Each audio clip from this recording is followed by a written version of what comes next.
He hasn't got all that hype for nothing, DC. Yeah, I'm the new man, lad. People are going to be calling me out now. You know who the boy is? Put it together for Paddy, the Paddy Pimblett.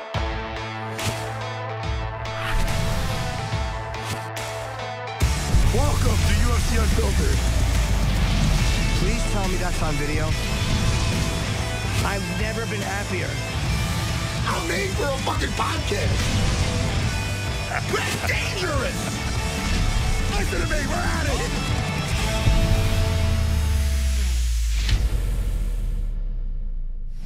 Welcome to UFC Unfiltered. I'm having big computer problems today, so if I disappear in the middle of this, Matt, it's nothing personal. But I had to hook up new equipment, and I'm struggling here today. We have Nick Kolcheff is on the show today, known as NICKMERCS to streamers, and we also have Paddy Pimblett, returning to the show. He, I think, predicted a first round knockout last time, Matt, if I'm correct, and he certainly delivered it. NICKMERCS. Yep. I could be Matty Mercs. Oh yeah, because you do like to, as you say, murk people. I like to murk fools. Yes, you do. My kids know when it's time for daddy to murk. They got, all right, I go, wish me luck. And I put on my headset. Yep. I want to see if this NICKMERCS. NICKMERCS. NICKMERCS. Nick, N-I-C-K, not Nicky, Nick. Oh, my bad. My bad. Okay. NICKMERCS. I want to see if he's into VR at all, man. Shit. Yeah, I only use my Oculus now, Matt. I just play chess. That's kind of what I do on it. I play chess on my Oculus. Yeah, because it's like playing in a virtual room. It's cool. Oh shit! It's there's no other person across from you, but it is fun to do. So yeah, I'm not getting much, and I attempt to meditate. Yeah, Jimmy, I don't do that. I take a page out of Nick's book and I murk. Do I have fun?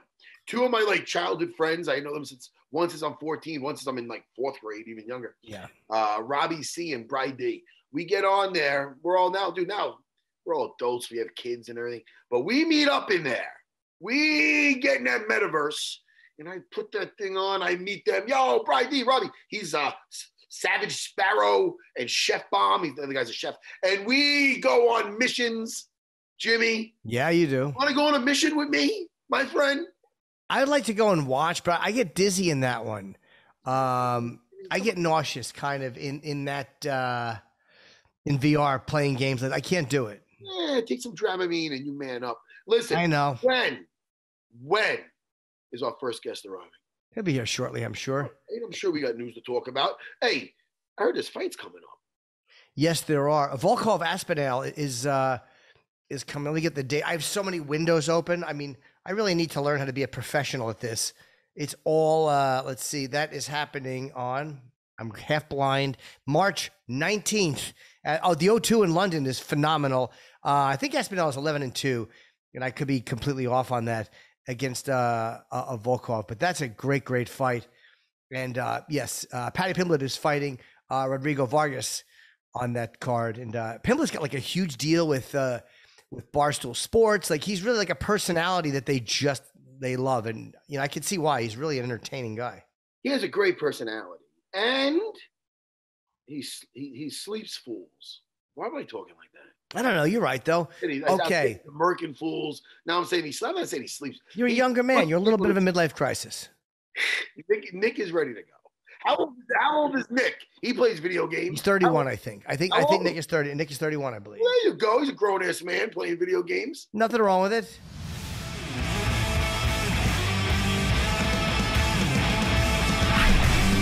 What's going on, guys? I like the cans, bro. The cans? Those are I don't know. What do you call them in your business? Yeah, cans. Yeah, that's right. Cans. Look at those things, man. That's right. These guys? Looks like you're a fucking out of Star Wars or something. Oh my God. Am I talking to Matt Sarah right now? How are you? Look at this guy, man. What's up, OG? How you doing, man? Man, hey, listen, you've been watching for a while or no, MMA? I mean, I used to watch you go at it with GSP and all the boys back then when I was growing up, and now I'm even a bigger fan, of course, as the sport's grown to where it is today. But I mean, man, yes. I've watched you fight a bunch. Oh, thanks, man. Listen, I'm a fucking avid gamer. You know Sure. what I mean? If I wasn't such a moron, I'd be on Twitch already. I've been telling you for 2 years to go on Twitch. You'd make money. You should do it. You would make money. Nick, I do it for the love of the game. Okay. Listen, love of Awesome. the gaming. But I play. Have you heard Population One? Population One on VR. It's VR. It's on Oculus. Oh my God, I've never even heard of it. I've never even heard of it. It's really new. I'm not into VR. We play like Call of Duty and Halo and Apex, all those games, you know? I love Halo and I love Call of Duty. But there's no way I'd know NICKMERCS on that thing. I wouldn't be Matty Mercs on that shit. I'm not right. high level. What did you start with? We got man, bro. You know what? Like you came up in MMA, right? Like way back. I mean, do you ever? Are you ever blown away about like where the sport is now compared to where you, like when you came in and when you started training and where everything was? Because that's how it is for me in gaming. I feel like an OG in gaming. Like when I came up, everybody was just playing in their garages with tube TVs and N64s and stuff. And then now, you know, Twitch and YouTube and streaming and gaming and tournaments and big events. So, I mean, it's been a long time, man, but I've been playing. What year did you start? Just playing games. Yeah, online, like where you said it was kind of a bit in its infancy. Xbox Live came out in, I think, 2004 or 3, and that's when I started playing. Yeah, I got in a lot of trouble, man. Mama, Papa, man, they were pissed, bro. I was staying home from school. I was skipping sports, doing anything I could to just play Xbox Live. You know. Now, I mean, obviously you're doing well now with it. So, I mean, what does your parents say now that you're like, hey, man? I mean, look what you're doing now. Well, I mean, Matt, me and my dad had a big falling out. My mom had the pamphlets to go to the army schools to send kids who had bad behavioral issues. I mean, we were really going through it. I was a tough kid to bring up, man, because I was in my room all night playing. Then I have to go to school on no sleep. I had attitude problems. I was just angry all the time. I had no sleep. I was mad, you know. I was doing a bunch of shit that I didn't want to do. You know, but my parents and I have had multiple conversations now. They did the right thing. They were just trying to get their kid on the right path and playing sports and playing school. And that's what everybody was doing. You know, there wasn't any kids in their room, you know, pumping out change and turning this thing into a career back then. So there was no examples, right? Are you good, like being on the computer that much? Did it fuck you up at all socializing, or are you just as comfortable off the computer? Because sometimes being on it, it just seems like it would fuck people up socializing. No, and I think it would too. Like if you spend too much time at home and in your room and just no people skills, no conversation flow, you're not going to the store, you're not going to the gas station, you're not hanging out with friends, you're not doing anything at all. It might get a little bit crazy. I can definitely understand that. But for me, growing up, like my father had me in so many sports. My mom was super into school and stuff. So it was a lot of this going on, you know? So I was still doing things. I loved it. I loved to play video games, man. I loved it. I can't handle the pressure though. Like you're going to be in LA competing for a share of a $1 million charity prize. Yeah. Third annual Twitch Streamer Bowl. Like the amount of pressure with that, I couldn't handle it. I suck on video games alone, much less when people are watching. Nah, you totally could, man. I mean, you've been on big stages in front of large crowds, and you get that little feeling inside you where you're alive, man. Like you're literally fucking alive in that moment. You feel so great, and then when you're done, you feel so accomplished, and you're so happy and proud, and you celebrate with your friends. You have some drinks, you have some laughs, and then it's a great time that you'll forever appreciate. And that's where I'm at with this as well. Like when I first got on the stage and played for all that change, it was definitely a little nerve wracking, you know, but after you do it a billion times, it just becomes, you know, a party, right? So what are you playing when you go there? What is it? Is it a set thing? Is it Call of Duty? Fortnite. I'm sure you know Fortnite. Yeah, we're playing Fortnite, and it's cool because the event that he's talking about is something that I love about it is it's a really good way to blend current day athletes with gamers, because the reality is that you athletes, man, you guys beat your bodies like crazy, man. The training's just very, very tough. And then when you're not doing that, you want to just chill out. So gaming's a great thing to do when you're just chilling, right? Love it. Yeah. So I've met a lot of MMA fighters. I've met Hax Holloway, great guy. I've met a lot of NFL athletes, NBA athletes, and all of them love to game. Oh, a lot of them, you know. So we're able to kind of play and partner up with those athletes and then play in these big tournaments, and we do it for charity. So it's good stuff. Did you box at one point? Did you train boxing? I did for like a year, 2 years. Yeah. I didn't do very well though. What made you? Did you actually compete and lose, or did you get hurt doing it? I went to a gym in Detroit. It was called Cooper's Gym, and I just wanted to learn how to do it. I was bored after high school. I played a lot of sports, and I needed to get into something. So I just wanted to learn how to box. I was in that gym, and I was just throwing my jabs, and I was doing my crosses, and I was looking over to the left side the whole time, and they were beating the shit out of each other, man, just going in every day. And you know, like you're in there and you're training, and you know you don't want to do it, but then you kind of do, and then the itch becomes more and more and more, and then you're like, fuck it, I'll spar one day, and then the sparring becomes more and more consistent. And I did have like 10 or 11 amateur boxing fights. Oh, all right. Something right there. Yeah. No, yeah, the big headgear, the big gloves. You punch them in the head, you get a point. You know. What weight did you fight at? 145. Oh, okay. So now, what do you think about the gaming, the live stuff with the Twitch stuff with the VR? Not too many people do that. No, listen, man, VR. You know, I'm just not into it. It's so immersive. I know. I like what I'm old school, man. I like what I like, and the VR stuff with the headset. You know, it's a whole new way of gaming, and I'm just literally not into it. I know. I'm sorry. I wish I was. Even though I'm the old man here, but you're gonna be sounding like the dinosaur with all these young kids coming out. We're gonna be in the metaverse, and we're gonna be like, I know what the hell's going on out there. In there, man. I'm waving to my buddies. Oh my God! Flying around with a jet. I fucking love it. I fucking love it.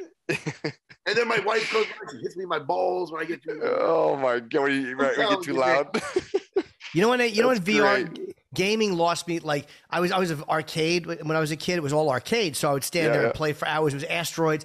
And I wound up getting like a home Atari, and the fucking usually the buttons you would have like two buttons, left, right, forward, back, and then hyperspace. Right. But it became a joystick, and I'm like, what the fuck is this? The joystick ruined home gaming for me, and then television tried to fix it. Those big changes, right? You're like, damn, I wish it was still this way. No, I totally get you. So that's part of my appeal. I play with this thing. I play with this little controller. Oh, but everybody else plays with the mouse and the keyboard. You know, going around. Yeah, I mean, there's still a lot of controller players out there, but this is kind of old school. And what part of where I came up and how I came up was I would play against the keyboard guys, but I would use this. And everyone was like, "Oh, how the hell is he doing this shit?" You know, playing with that little ass controller. Yep. What was the difference between them? Is it just something you're used to? Yeah, and also like you think about a keyboard, right? There's so many more keys, so many more options. So you can play just that much faster when there's that many more options. Then like a mouse, you can move and turn. Your body can go so quick, and you can snap onto things. And then a controller, you know, it's very hard to play at that pace, right? So those are the two big differences: just the speed and the play style. You know. So you'll play against guys though who are using the computer, or does everyone have to play on a controller when you're playing them? Yeah, we play against everybody, keyboard, mouse, or controller. It does whatever you prefer. Yeah, and don't you think Matt would do great on Twitch? Like, it drives me crazy that he's not on it. It's like he's such a personality, such a big personality. Like you, for sure, by this point, have a tremendous following. For sure, and that's a big part of Twitch and a big part of streaming is the personality aspect, because there's a lot of people out there that are incredible at playing the games. Like they'll drop crazy amount of kills and they'll outperform a lot of people, but the personality is so dry and it's just not there. So you know they don't have as much of a blow up in terms of viewership. But like a guy like Matt Serra, the personality is crazy and it's awesome. It's fire. And it's always at a 10. So now I don't know how good he is at Call of Duty though. So we'll have to work on that part, but nice little blend, right? If we're doing VR and it's population 1, I don't want to brag. Maybe you could Google it. I'm about to be a gold PJ. Oh my God. PJ, Jimmy, a fucking gold PJ. I have literally no idea what he's talking about right now. I don't either. I'm about to be level 60 on the game thing. And when you are, it means you're a gold PJ. What looks like a fucking gold PJ is the other day, one of my friends who plays with me goes, yo, fucking Bruce Buff is a gold PJ. He looks just like the motherfucker. Somebody who's going to find this, who's listening to this online that plays the game, and he's got the gold jacket on, and it looked just like the character that. Just like Bruce. It's fire, man, fire. Well, listen, I'm happy you like VR. I wish I was more into it so we kind of bond over this, man. But I just don't. I don't even know what is it? P1? What are you playing? Population 1. Oh, Population 1. So much. What is it? What do you do in the game? I want you to check it out. What is it? It's basically. What do you do? this is what you do. There's a bunch of squads. Excuse me. So squads of 3. All right, unless you're playing legions, and that's squads of 6. So you get off on, you leave on different. You jump in these pods. It's a like a battle royale. It's a battle royale. Okay. Battle royale. I'm kind of in now. Okay. Pods on the map. You decide where you're gonna land. Every team, you got to take out all the other teams. Nice. And it's the last team. It's the last team alive wins. That's it. Last team standing, man. You can revive. I love battle. All the games I play are battle royales. So I like love last man standing stuff. I love last man standing stuff. I fucking perch and I do a little fucking. I get an op, and I fucking when I get a headshot, my neighbors down the block can hear it. When I get a fucking headshot, you gotta get on Twitch, man. 149 headshot. And my wife's like, "Oh, listen, the kids are asleep. Calm down." That's awesome, man. Awesome. Love it. It's the only thing. Now that I'm done fighting, it gets my fucking hair up. Yeah. God.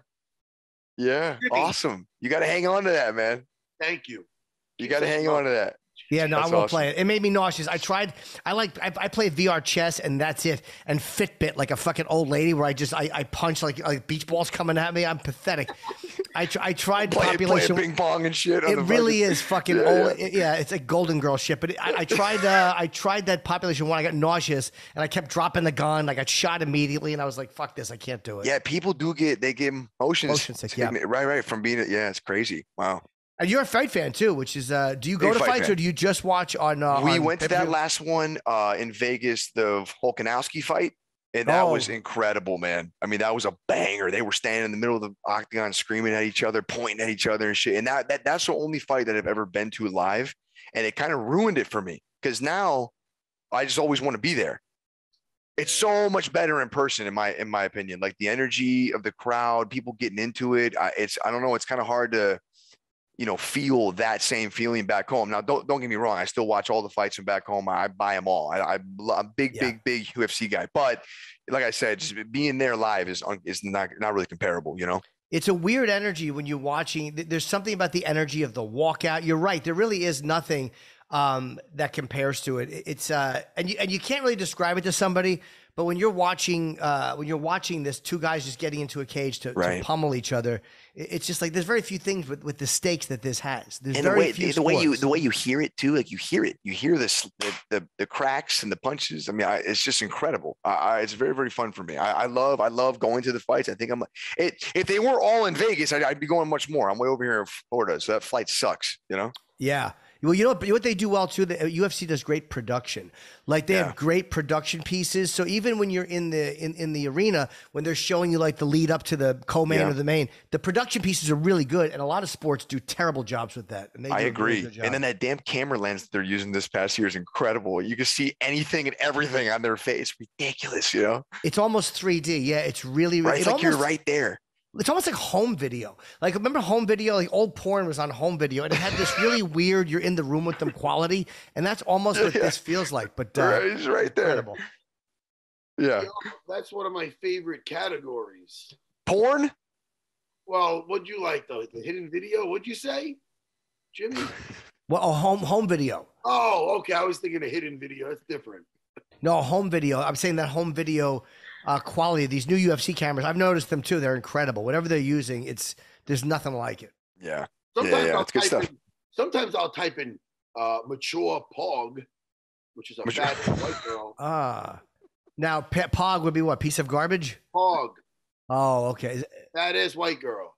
What is it? PHAT. Fat ass with a PH. Oh, it's a big ass white girl. Okay, nice. Fat ass. White girl. Yeah, I should say. You ever load it up? You ever load up the website? You're getting ready to beat the meat, and you see on the right hand side, it's got you won't last 10 seconds playing this fucking game. You ever see that? It's a sex game though, right? No. Huh? Yeah, it's like a sex game. Right? Yeah. Well, see, I'm a gamer, so. Did you try it? Did you ever press on it? And what is the game? I might have clicked on one just to see if I could beat the highest score. And what is the goal? I know the goal. Well, it gets weird. There's like aliens and shit. So why is that going to make you want to beat off? No, it's competition. It's gaming, Matt. You know what I mean? Trying to get the new high score. But how is it sexual though? How are you going to look at that and be like, oh? I don't know, man. I don't know if I think I was a little scrambled eggs when I was going in. It's like, am I beating off? Am I trying to be a gamer? What am I doing here? You have to stand up and shoot at the screen. I guess that's how you kill the alien. Yeah, I've never done VR porn or any of that stuff. I've never tried. I mean, like, I'm sure it's pretty intense. Yeah. That'd be fucking mind-boggling. It would be, right? Yeah, what the fuck? So weird. You know what's sad about that? Because what's disgusting about that is somebody will walk in on you and you're not going to stop. Normally it's like, oh, you put down the thing. So somebody will walk in, they'll be like, oh, what was he doing? But somebody will walk in and you'll still be like, ah. You'll be, I don't know about that. I don't know what that upward one. But... I don't know what that was you, autoerotic asphyxiation, man. Hey, man. I don't know what son. David Carradine? Listen, holy shit. The point is, no matter what you're into, everybody's going to see it. You know. Yeah. You ain't slowing down when the door opens. Right. You know? Hey, now, Nick, are there guys you play against in these competitions who you're like, fuck that guy? Like the guys that you don't want to have to deal with, or guys that you've dealt with and you were worried about? I mean, there's got to be other guys who. We've had people that like go back and forth. You know what I mean? And we build up these little stories and stuff. I have a guy named Aiden, and me and Aiden have had some epic fights and battles, and a lot of the fans get into it because. I mean, they're exciting. A lot of the fights have been dragged out and very, very close battles. It's been fun stuff, you know. And him and I actually eventually we teamed up in a duo tournament and we mopped the fucking floor. So it was kind of cool. Yeah, it was cool stuff to how play many people against will watch each other. You? And then to team up. Yeah, how many people will watch you at a time? Like a typical day for you? 30, 40,000 people, you know. That's crazy. It's unreal. I Dude, know. do you ever look at like that's a baseball stadium? Do you It's ever think unreal. that's like sitting in fucking Dodger Stadium and playing a game and that's many people are watching you? That's amazing. Yep. It's unbelievable. My father and I, he was a big football guy growing up, and he took me to the big house in Ann Arbor to watch the Wolverines play. And, you know, the big house seat, they call it a big house because it seats like 120,000 fucking people. It's crazy. Wow. And I remember sitting in the stands with him, and I remember, you know, just looking around at everybody. I remember I tugged on my dad's jacket. I'm like, Dad, imagine you had $1 from every person in here. My dad started laughing, like, yeah, you'd be rich. Yeah, it's crazy that now every night, man, you know, a quarter of that comes up into my stream. It's unbelievable. What's the longest you'll go without playing? Like, I'm sure, like every other job, I want to break sometimes. Like, will you give yourself a week off here and there, or is it only 2 days or a day off? I took my longest break when I came back down here to Florida after Christmas. I took a 2-week vacation, my longest break in 10 years. But usually it's, you know, a couple days, 2, 3, 4 days, you know. Listen, I'm in a great spot. I have a job that I love, you know, and it's a pure passion for me. And when I came up in this game, there wasn't a lot of bread to be earned, man. I mean, you really couldn't make a lot of money. So we were just doing it for fun. We had no idea that it was going to blow up into this stuff. And anybody that tells you that is crazy, because back in the day, we literally had no fucking clue. We were just blowing our lives away, you know, just playing games, right? You know, so the fact that I love my job and I get to do what I love every day, it's not so much of a job. Now, granted, the business side of things, I have an agent now, I have a manager, things will ramp up, they get a little bit crazy, you know.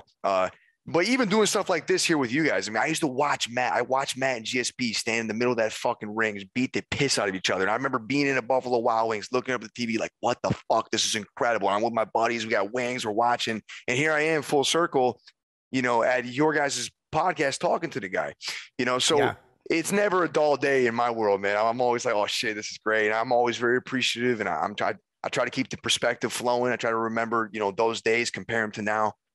So the whole taking breaks and shit, you know, I don't know. I'm just always grinding. I fucking love it. The pandemic for you must have been like not good for like, but I mean like at least busy because everyone was home. So I mean, people were so much more online. I don't like beating around the bush, man. I mean, it was good. It was horrible that we had to go through that, but for everybody in the gaming industry, man, in the streaming industry, I mean, dude, there were so many more viewers, so many more people at home. They had nothing to do. So I would turn on my stream, no bullshit, and have 100,000 a day just in there. That's another reason why I'm thinking of doing it, because, you know, I own a jiu-jitsu school, which is going beautifully now. But congrats, nice, awesome. That could go south again, God forbid. Yeah. I don't know. I can always make money at the house. Guys, what do you think of the unconventional path in life? This goes for both of you. I don't want to get deep, but look at all, for example, look at all three of us. Right. A comedian, a guy makes money being silly. A guy gets money playing games. I used to smack guys in the face in the ring. You know, think about that. Fighting, comedy, gaming. That's not exactly the conventional path. And yet, we're all doing good. Out of the park. We're doing all right. But think about how many people aren't that are in all three of our fields. So my point is, would you encourage somebody to go for the unconventional path in life? Or just the I don't know. Was there ever a job, Nick, where you're like, oh, man, I got to stay on this road because it's going great? Or maybe I should actually take that job at the fucking Wells Fargo. Or I don't know. You know what I mean? For sure. I mean, I give advice. A bunch of people tune into this podcast. I'm sure you guys give them advice all the time. People tune into my stream. I give them advice. And my advice on this one has always been the same. You find something that you love and chase it, Because listen, we're gonna be dead someday, soon. We don't live long, man. We're fucking here and we're gone. So I want to have fun. I want to do what I'm doing. I'm so lucky that I get to provide for my family with all this shit, that I love. And not a lot of people can say that, but at the same time, I encourage everybody to go chase that, man, because you're going to be so much more passionate and driven if you're doing something that you love, opposed to maybe doing something that you fucking hate, even if you're making good money, right? I don't know. I know It's easy to say being in our shoes, but still, that would be my advice. And there are business things that get annoying. And then once in a while, I'll be like, oh, yeah, this gig I don't want to do. But then I'll be like, shut up. Look what you're doing. You're going to have fun and do a gig. All right, it's not a great gig, but look at the life you're living compared to a guy who didn't do what he wanted to do. Even the problems are what my friend used to call luxury problems. They're problems. The perspective on that, right, is crazy. Living a great life. No, but we still have our fucking plate. There's still things that we don't want to do. And I can relate to that as well. I get frustrated with shit. I yell at my guys. This fucking thing, man, But yeah, you hit the nail on the head, man. It's still not in comparison, the problem is really not even that big of a fucking problem, Now, Nick, what do you want to plug? Because we have our next guest coming in shortly. So before sure. Next time we'll have you on for longer because it's really a fun hang, man. I would love to talk to you guys again. This is fucking awesome for me. Really fun, man. But let's promote what you need to promote. Listen, man, I'm not even. You know what, man? I didn't even come on to promote today, bro. I'm so happy to be here. Thanks for having me. Matt, listen, big fucking fan, homie. You're a legend in the game, and me and my dad. I had some great times in my life watching you fight. I'll never forget them. So I just want to say it was an honor being on here today, and I hope I can come back. I'd love to chop it up with gaming and life, wherever the fucking porn, VR porn, whatever the hell y'all want to talk about, man. Where do people want to watch you? If they want to watch you, where do they go, Nick? You go to Twitch TV. You look for the guy that looks like he's from Jersey Shore. He's not hard to find, we're doing a big tournament in a week in LA, man. And I was talking about it before with you guys, and it's a great opportunity for athletes and gamers to get to know each other and to blend that world, man. I think it's a good thing. So it'll be in LA. It'll be Fortnite. It'll be during this Super Bowl week. And if I plugged anything, I would definitely plug that. Twitch is doing some big things. We're doing some big things. And I hope to get more involved with the MMA and UFC. I know a lot of these MMA fighters play games, and I'm always down to hop on stream with them and get it popping, And Nick, your favorite game right now, is it Fortnite? Do you enjoy Fortnite, or do you enjoy I like playing Fortnite. A big part of my career was Fortnite, but my favorite game right now is Apex. I love Apex. And all those games are battle royales, just like the game that you play. What is that, Apex? It's like a BR game. They got different abilities. Everybody drops on the map. You loot. Whoever survives wins. Oh, it's a battle royale, you're saying, like that? Same thing that you play, but just a different game. I love that shit too, man. It's so fucking awesome. You loot, you know what I mean? The last guy wins. It's awesome. No better game. I build in a tree and I get my little sniper rifle. Jimmy, I don't want to grow up, Jimmy. I totally get it. Either, I don't have to, man. Be a kid forever. In 5 hours, I'll be on stage talking about my dick to a bunch of people who don't want to hear about it. I get it. Nick, good talking to you, man. We'll talk to you again very soon. Awesome. All right, be good, buddy. Later. Yeah, Nick.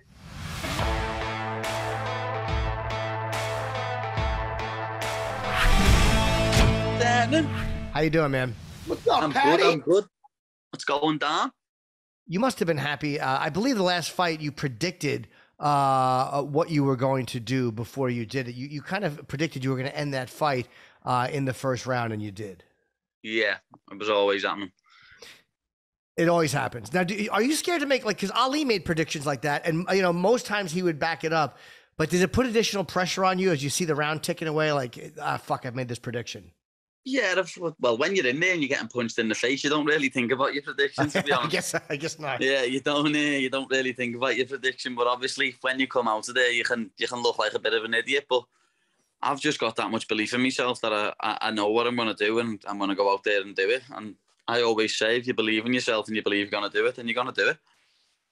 And how are you handling? Because you have so much recognition now for a young guy, kind of new in the UFC. You have a lot of recognition. Barstool Sports. How has life changed for you? Has it changed at all for you in like the last few months? It's changed a little bit, but I always knew this was coming. I always predicted it. If you watch me on podcasts like a year before my debut, I always say I'm going to have one fight, one interview, and I'll get a performance of the night, and everyone will know who I am. And that's exactly what happened. It's just, I've always saw it coming in my future. I just knew that I'd end up being a global superstar, and this is just the start. Like, after this fight, it's going to blow up even more, and then when I beat someone else up, it'll blow up even more. You kind of saw it. I'm sorry. Do you ever see the way other people handle their success and say, "All right, I know I'm going to be a superstar. It's already happening. I'm not going to go down this path, or I'm going to act a little different than that." Or you're just taking it as it comes? I'm just taking it as it comes. I'm just a normal lad from Liverpool, lad who started doing MMA one day, and I was good at it. And I don't try and class myself as anything else. People say to me now, "Oh, you're a celebrity, aren't you?" I go, "No, I'm not, lad. I'm just a lad from Ayton." You know what I mean? I'm no celebrity, lad. I'd never think I'm better than anyone, because I'm not. We're all the same. And you predict, you think Gaethje is going to beat Oliveira? That's a really interesting pick, because I love Justin Gaethje, but Oliveira. I love both of them. Like, two of them are like two of my favorite fighters. Like, Charles Oliveira's got brilliant jiu-jitsu. His jiu-jitsu is brilliant. I feel like I've got brilliant jiu-jitsu myself. But then Justin Gaethje is my favorite fighter to watch. I love watching Justin Gaethje fight. He's never, ever, ever in a boring fight. So it's a toss-up for me. To be honest, I just can't see how Charles can get the fight to the floor. I don't think, like, the way he took Dustin down and stuff like that, I just don't think he'll be able to take Justin Gaethje down. I just can't see it. What's interesting about that, Paddy, is how it ended. I mean, he didn't even take him down. Like, he could get exposed. Some guys, they hop up on the back. They're worse to wear. I tried that once in my fight. I slipped down. My legs were short. guys like Charles Oliveira, guys like Aljo Sterling, they can get up on that back, do a body triangle. They're set. No, they're there. They're there. They either win the position. I'm very comfortable in that position. I love the back. Like, a lot of people think that I basically said I'd beat Dustin Poirier a couple of months ago, but I never. I just said, if I ended up in that position on his back, then I'd have confidence that I'd choke him, because it's a position that I end up in a lot, standing and on the floor. I end up with a body triangle against the cage and stuff like that, and that's a position that I am so confident in myself in. That's great, because a lot of guys, they can't do that. They can't keep that. They need the takedown. Other guys need the back exposure, whether it's up against the cage, or they can just hop up on there and boop, they're good. Some guys can't. So that's good. Hey, that's good to know. Well, it's very exciting, man. Dude, you're bringing a lot of excitement into the division in the UFC. Sometimes we need new flavor. We need somebody that just bursts, not only with the fucking fists and the feet and the knees and elbows, but with the personality, Paddy. And you're it. You're getting all the checks I'm knocking off all the checks on the list. So exciting, man. That's what I like to hear. That's what I'm here for. I'm here to put bums on seats, to entertain people and beat people up. And wasn't Jared Gordon the first name that got kind of floated by your team? That's what I heard. No, he never got floated at my team, to be honest. No fighter actually got put forward until Rodrigo Vargas. No opponent actually got given. Or, well, if you can hear that noise, that's my dog running around. Sorry about that. But the first opponent I got given to was Rodrigo Vargas. But I would happily have fought Jared Gordon. But at the same time, I looked at it and he's had 9 UFC fights. How much money do you think he's getting? He's getting a lot more than me, lad. So thinking about it that way, I'm glad I never ended up fighting Jared Gordon, because I want a better and bigger contract before I fight people like that. Oh, okay. You want to be making more money per fight. That's smart thinking. You want to work your way up financially first. Yeah. And Instagram, did Instagram, I think last time we talked about your Instagram had booted your account and then they reinstated you. What happened there? No, they never reinstated me. That first account is gone forever.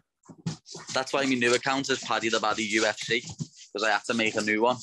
But my actual Paddy the Baddy account is gone. Lenny? Shut up, lad. Your dog's name is Lenny? It's a great name. Yeah, Lenny. He's an XL Bulldog and he's just running around going wild. Yeah, my first account, the most annoying thing about my first account, to be honest, is the fact that I won't get any of my pictures and videos back. Like, that's quite heartbreaking, to be honest, because I had that account since like 2012 when I was a proper kid. And I had over 1,000 posts on it or 1,500 posts on it. I'll never get them pictures and videos back. But as I say, that account had 187,000. The start of fight week when I fought in Vegas, I was on 28,000. And now I'm on 904,000. So it worked out in the end. I don't remember the answer. Why did they delete you? Was it some bullshit? I don't remember. Yeah, it's always bullshit, isn't it? Like, they said it was bullying and harassment. When I'm just giving it back to trolls. Trolls give it to me. I give it back. They report me and Lenny. They report me, and obviously not many people are reporting them, so they don't get banned. But when I comment back to people, all jealous little haters start reporting my comments. So, like me Instagram got disabled again 2 weeks ago. Really? Yeah, I'll be honest, I had to get the UFC to help me get my account back. Know what I mean? Without the UFC, I don't think I would have got it back. For the same thing? Was it for the same thing? For the same thing, basically. Know what I mean? To be honest, that the last thing I said on that account was to Diego Sanchez. Diego Sanchez was trying to give me grief. So I just said, shut up, you old ass bum, I'll knock you out in the first round. And I got my account off me. Fighters going back and forth are getting yanked from it. That's so crazy. Wait, I'm sorry, Jimmy. What was the not to stir up old shit, and it's not going to happen, the fight out of the UFC, but what was he saying about you? Where, as I said, where I got misquoted, someone said Paddy the Baddy thinks he'll beat Dustin Poirier, which I never said. I said if I ended up on Dustin's back in that position, I'd be very comfortable and think I would finish him. He started commenting on it, saying, what a clown this guy is. He wouldn't last around with Dustin and he wouldn't last around with me. Something like that. So I just said, lad, shut your mouth, you got brainwashed by some idiot. Don't start on me. You're the clown. You've been cut by the UFC because you're irrelevant. If you want to say something, I'll knock you out in the first round, you old ass bum. Yeah, it's just fighters talking. It's crazy that it's probably a robot doing it. There's not even a person. Yeah, it is. It's all the algorithms fighters and stuff. It's not even an actual human looking at it. That's why it happened, I think. And then when the humans actually did go and look at it, they said, yeah, they were false reports and reinstated my account. Now, you signed a massive contract with Barstool Sports to become a brand ambassador and content creator for the digital media company. What is that? The digital media company? What are you doing with that? I'm doing all sorts of fun, to be honest. Like I helped with it. Like a couple of months ago, I was in the Barstool's office doing stuff for Liverpool FC because Liverpool played. They have a guy signed called Troops, and he supports Arsenal, and they played each other. So we sat down and watched it together and on a live stream. Liverpool won 4-0, and like stuff like that. And then there's all stuff online. To be honest, after this fight, I'm probably going to come back out to the States for about 2 or 3 months and live there for a little 2 or 3 months and get a lot more stuff done with Barstools, a lot more training in San Diego. Just open my horizons, know what I mean? Get some bigger, better sponsors again. Now, does that take the pressure off a little bit financially too? Because you have this great thing financially, so it takes the pressure off. What am I going to do to make money when I'm not fighting? So it kind of helps to have that, I'm sure. Yeah, of course, it always helps. Like I haven't got to be like this fight. My last few fights, I've had to get a T-shirt made and get sponsors on the T-shirt. And to be honest, this fight, I don't think I'm going to have to do that. I'll just have my Barstool stuff on and my other sponsors, what I've already got, what are running sponsors. I probably won't just get sponsors for each fight, but fighting always comes first. Know what I mean? Even though now I am earning 10 times more money outside of the cage, right? Like fighting comes first, and I've just got to keep winning. Like all these deals can just get scrapped if you lose a fight, lad. So I've just got my head screwed on, focusing on fight camp at the minute. Yeah, I mean, everybody likes it when you're winning, and again, I think that as much as people like you, I mean, I don't think you have any danger of losing these things, even if you had a fight not go your way. You look at a guy like Conor, who I thought did a really smart thing, investing in a whiskey company, like really, really smart outside stuff. So you know that regardless of what happens, you're good. It's crazy the way you mentioned that, because I've been talking about that today. Like, there's investing is something I do need to start doing, and I am going to start doing very soon. But what I want to do first, to be honest, is I want to get my own charity going first. You know what I mean? A little foundation for the people of Liverpool, for people who need help, because there's a lot of people in my city that they're not well off, and they're not. You know what I mean? They haven't got the advantages I've got, and they haven't got the possibilities that I've got, especially the youth of today in my city. So I want to be able to give something back. You know what I mean? Fuck yeah! What a nice guy. Yeah, that's a nice way to think. What a selfish ass I am. I'm such a selfish ass. I haven't done that. Our city, lad, we look after each other. Know what I mean? We back our own, and I want to be able to give something back to my own city, lad. I wouldn't be where I am today without them. The support I get in this city is just unbelievable. It's off the charts, and as I say, I want to be able to give something back. Are you still there? You live there full time? Yeah, I'm in Liverpool, lad. I don't think I'll ever fully move away from Liverpool, to be honest. It's where my heart is. As my mate who's got a song, lad, who's Jamie Webster, his album's just come out. My city, my people, my heart. I don't think I'd ever be able to move away from here full time. How big is Lenny? Lenny sounds like a big dog. Yeah, let me show you them. I'll just flip this camera around. Lenny. Oh, yeah. Lenny. Look at Lenny. All these Lenny. Say hello, lad. Now, how much does he weigh? How big is he? He's about 45 kilo. So I don't know. Shit. In pounds, what is that? Nearly 100 pounds. Oh, yeah, it's big. Okay. Yeah. And he's only 10 months old. He's gonna get bigger. Wow. Yeah, that's a massive dog. Now, what is 15 stone, or what does stone mean in Britain? Well, stone is 7 kilo to a stone. Shit. I think featherweight is 10 or 8. I don't even know. I don't even know stone myself anymore. Okay. I used to do stone, but now I've done key for years. And then when it comes to the UFC and fight week, I start doing pounds, just because everything's weighed in pounds. Hey, I think you're like me, Paddy. Paddy, do you like to be a piggy in the off season? You do, don't you? You eat a little bit, don't you? Yeah, like at the minute now, everyone's been saying to me the last few days, "Oh, you're looking skinny again now. You're looking skinny again." Because now I'm like 80.5 kilo, which is about 177, 178. What's your guilty pleasure? What do you like to eat? Is it the sweets? Is it the food? What is it? Everything. Like me favorite when it comes to sweet chocolate or crisp, I'm a chocolate man. You like chocolate? I love me chocolate. Yeah, I can eat like 6 chocolate bars in one sitting. Any chocolate bar? I'm a Butterfinger guy. I'm trying to think. I'll be honest. I think the chocolate in England is better than America. I've heard that before, and I went there. Kinder eggs? Are you guys big Kinder eggs? Yeah, I like Kinder eggs. We have Kinder Bueno. Kinder Buenos are up there. White Twixes. Whisper Gold is my favorite chocolate bar ever. Whisper Gold. The Whisper Gold. It sounds delicious. What is as a fact? I want to know. I was going to say, if you're in London, I'll bring you some. What the fuck's a Whisper Gold? I've never heard of it. It's like they do a normal Whisper, and it's like the chocolate like in the middle melts in your mouth, but the gold one is with caramel in the middle, and lad, it's like an orgasm in your mouth when you eat it. I've had those. I'm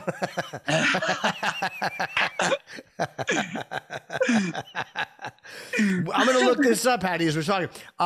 Whisper Gold. I've never heard of it. WISPA. Disgust, Jimmy, you're disgusting. Can I tell you that? Is it Cadbury Whisper? Is that it? Yeah, it's Cadbury's Whisper Gold. I wonder if I tweeted them and asked them would they make a white Whisper Gold, and they never got back to me. Really? Would have been delightful, a white version. So what's Whisper Gold, man?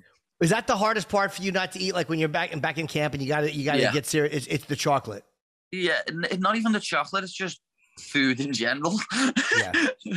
Because like to me, like I'll be honest. When I fought last, I weighed in at 155. The next day, I woke up 172. And then I only cut 6 pounds overnight. You know what I mean? I never like done a big weight cut. Done like 4, 5, 6 pounds. And like I've done 19 pound overnight before to make featherweight, so that for me is nothing. And you cut 19 pounds? Yeah, I've cut 19 pounds. That's why. Have you ever seen the video of me being sick in the cage? I've not. No. I've just won a decision against Julian Erosa, who's now a UFC featherweight. You'll be able to get that up on YouTube. It's one of my most viewed videos. A lot of people think it's blood as well, but is how you know I'm bad for the chocolate. I cut 19 pounds overnight. Like nearly killed myself making weight, and then I went 5-minute rounds. And as I'm getting interviewed by John Gooden, I'm sick in the cage and it's brown, but everyone that's watching it thinks it's red. So they thought it was blood when really on the way to the venue, I drank a hot chocolate and a Ferrero Rocher. Oh, so here it is. Yeah. I spewed it all up as soon as, like, if you notice the interview, that's not like me. I have one word answers every time. I'm giving them one word answers. I'm like, yeah. So I just know it's coming. I just go, bleh. And just spew all over the canvas. Yeah, I just saw. I may have actually seen that before. But did you feel it come? Like, there's that awful feeling where you're like, I'm gonna puke. Like, I know it. Did you have that, or did it just happen? My mouth was getting watery. I just knew it was coming. But like last time, I weighed in 155. The next day, I was 172. And literally I'd flew home on the Sunday, and literally by the Thursday, I think I was like I was like nearly 200 pounds. Wow. What do you eat? Like, I was 90 kilo by like Thursday, Friday. When you weigh in and then you put on, I guess, what is it, like 17 pounds overnight before the fight? What are you eating that night or right after the initial weigh-in? Well, after the weigh-in, I don't like. The great thing about the UFC is after you've weighed in, they notice they check what your weight is, don't they? Leading up to it, the week of the fight, they check what your weight is, and that's brilliant because they give me the right amount of electrolytes, the amount of something else, all of the stuff. That I'm bad after I've weighed in, especially when I've only had like 5 pounds. Like I'll eat lots of bars, lots of fruit, and then I'll go and have like porridge and just lots of carbs, get it all back in me. But I don't eat nothing bad until the next day, obviously, after I've fought. And then it's like, I'll go for something to eat and I'll order 3 main meals. I'll order a burger and chips, a fish and chips and a pasta. And I'll eat every last bit of it. yeah. But it's smart the night before. You only eat shit that's going to help you with energy and help you fight the next day. I try and get as much carbs in me as possible, you know what I mean? As many carbs, because that's what you've been depleting your body of, isn't it? So you want to get them back in to get the energy in. To be honest, I didn't have the best scran the night before Venzamini. I ordered a Panda Express. So it wasn't the best, but it was rice, noodles, and then like chicken. And how long before you fight? I know this is different for probably a lot of guys. How long before you fight where you go, I can't eat this amount of time before I fight? I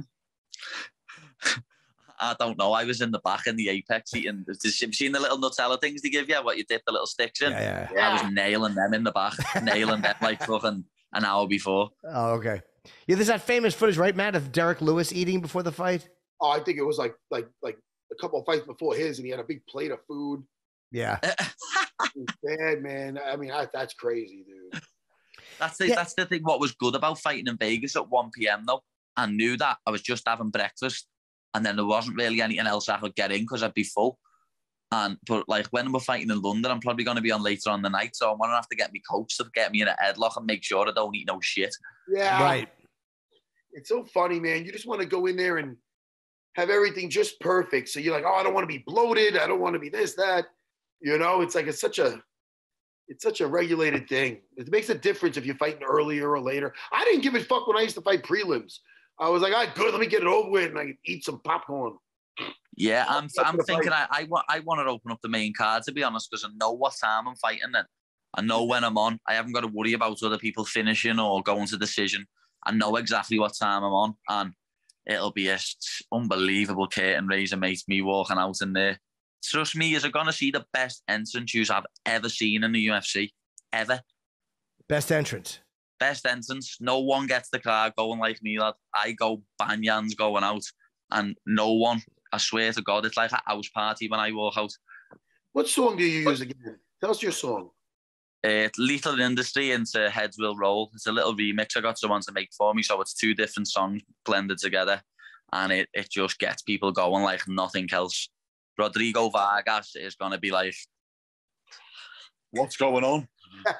Does it get you going? I've heard guys have different. Some guys like something calmer because it keeps their heart lower. Like, does it actually get you moving, or is it just, it gets me pumped many times, clapping my hands, bouncing out like that to the crowd. You know what I mean? I can't help myself, lad. As I say, I'm not just a fighter. I'm a born entertainer. I can't help myself. When someone puts a microphone in front of me or gives me a stage, it's like I go into autopilot. I'm like a different person. Not like a different person, but I've got confidence that I don't normally have. Yeah. The performer party. Yeah, I understand that. Yeah. In real life, believe me, one-on-one, I'm shit. But in front of a microphone, I'm also shit, but I'm less shit than I am in real life. Sometimes you can be less awkward in front of a lot of people than a one-on-one situation. I'm with that. I know exactly what you mean there. Sometimes one-on-one with someone, it can be a little bit weird. But when you're in front of thousands of people, lad, and everyone's looking at you, you've just got to be yourself. Yeah, it just works. There's no awkward silence in front of all those people because you feel like if you have to perform a little, you can't. Whatever you got to do, one-on-one, it's just you sit on a sofa with somebody and you got nothing to say. It's like, oh, it's fucking terrible. It's a terrible feeling. Yeah, I know what you mean there. And I just can't wait to fight. No talking to you because last week I spoke to you on fight week. Like already now I'm getting all excited. Yeah, Paddy, you're fighting. And listen, come back again and see us again, man. We love talking to you, Rodrigo Vargas. And this is March 19th at the O2 in London. I hope you open up that main card, too. I think that's an incredible way to open it up. Again, I don't know what their plans are, but I agree. I think that would be a great opening fight on that main card. Yeah, like, I cannot wait to fight again, you know, especially the amount of people who've been on me, why haven't you fought? Why haven't you fought? Because I knew they were coming back to the UK and they wanted me on that card. Obviously, they wanted me on this UK card, so they didn't want me to get injured beforehand. But I didn't expect to sit out for 6 months, I'll be honest. But I got nice, fat and happy at the time, so I enjoyed my time off. Now that I'm back, I've started camp 10 weeks out and I've already lost 10 kilo and I've got another 10 kilo to go. Lad, it's gonna be quite easy. It's gonna be the best version of me you've ever seen. It's been a while since we've been over in England, you know? Yeah, 2019 was the last time. Wow. So it's great, man. You're going to be there, help bringing it back. That's amazing, dude. It's very exciting. Yeah. It is. Oh, it's very exciting, lad. I swear to God. And I'm going to pull something spectacular out the bag. All right, Paddy. We'll talk to you again, and good luck. And again, as you have a prediction about this fight? I know you're still way out. Last time, I believe you predicted a first-round TKO. Do you see it going any differently with Vargas? It's definitely going to be a first-round finish. I can't see him lasting any more than 5 minutes for me, to be honest. Even though he is, like, he's got good heart, he's got a good chin, he's resolute. But I showcased me striking in the last fight. I might have to showcase me grappling in this one. I'm going the first-round submission or first-round TKO off ground and pound. All right. I like it. I like it. Yeah. Hot, brother. Talk to you again, man. All right. All right, Paddy. See you soon, the boys. All right. Thank you for having me. Anytime. Thanks, Paddy. See you later. Bye-bye. All right, buddy. Be good.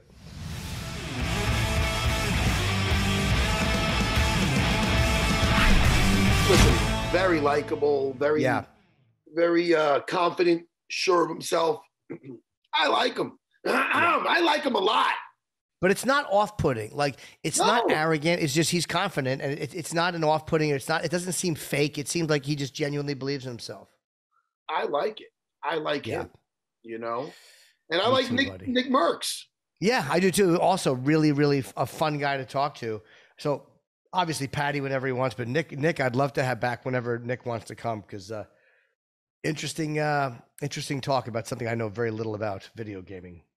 Jimmy, listen to me. Buddy. I live that shit. I'm going to go murk some people right now. Population 1, Oculus Quest 2. What's up? And I am going to piss my brains out. Jimmy, I love you. What do you want to plug, brother? I believe next Wednesday, the 6th or 7th, whatever it is, I'm going to be here in New York. Just go to jimnorton.com if you want to see me in Boston, Connecticut, or New Hampshire. I got San Francisco coming up. I got Washington, D.C. coming up. Go to my website and check me out if you want. Matt Serra BJJ on Instagram. Matt Serra on Cameo. I'll sing somebody happy birthday right now. And that's it, man. SerraBJJ.com for a Serra t-shirt or if you want an arm lock. Listen to me. I'll see you in a couple of days, my friend. Yes, and thank you. Thanks to Nick and thanks to Paddy. All right, buddy. I'll see you soon. Goodbye, Jimmy. Bye, everyone. Yeah. Bye.